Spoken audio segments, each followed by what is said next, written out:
নারী তখনই নারী থাকে যখন সে পর্দায় থাকে। আর তুমি বলো তোমার হারাম ছবি কতক্ষণ দেখলে তৃপ্তি হয়? তুমি না রাত 2টা পর্যন্ত নারী দেখছো, আবার সকালবেলা ঘুম থেকে উঠেই মোবাইলটা আবার খুললা কেমন? তো রাত্রে তোমার তৃপ্তি হয় নাই? এখন আবার দেখতেছো কেন? এখন আবার উলঙ্গ ছবি দেখছো কেন? তাহলে বুঝা গেল হারাম কখনো কি দেয় না? তৃপ্তি। লোনা জলে তৃষ্ণা মেটে না। সাগরের লবণাক্ত পানিতে তৃষ্ণা নিবারণ হয়, লোনা জলে তৃষ্ণা মেটে না। ঠিক তেমনি ভাবে হারাম নারী তৃপ্তি দেয়।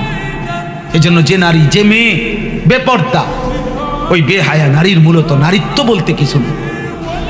নারী নারী হয় না যদি সে বেপর্দা। অন্য কিছু হইতে পারে, অন্য কিছু হইতে পারে, প্লাস্টিক হইতে পারে, শোপিস হইতে পারে, প্রদর্শনের বস্তু,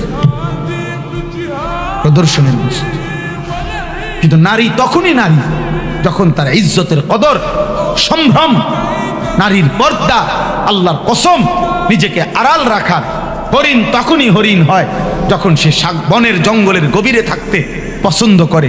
হরিণ লোক সমাজে আসলে তার মধ্যে আর হরিণের আখলাক থাকে না। নারী তখনই নারী থাকে যখন সে পর্দায় থাকে। নারী তখনই নারী থাকে যখন সে আড়ালে থাকে। নারী তখনই নারী থাকে যখন সে লুকিয়ে থাকে। নারীর সৌন্দর্য লুকিয়ে থাকার মধ্যে, নারীর সম্ভ্রম, নারীর রূপ, নারীর কদর, নারীর মর্যাদা আড়াল থাকার মধ্যে।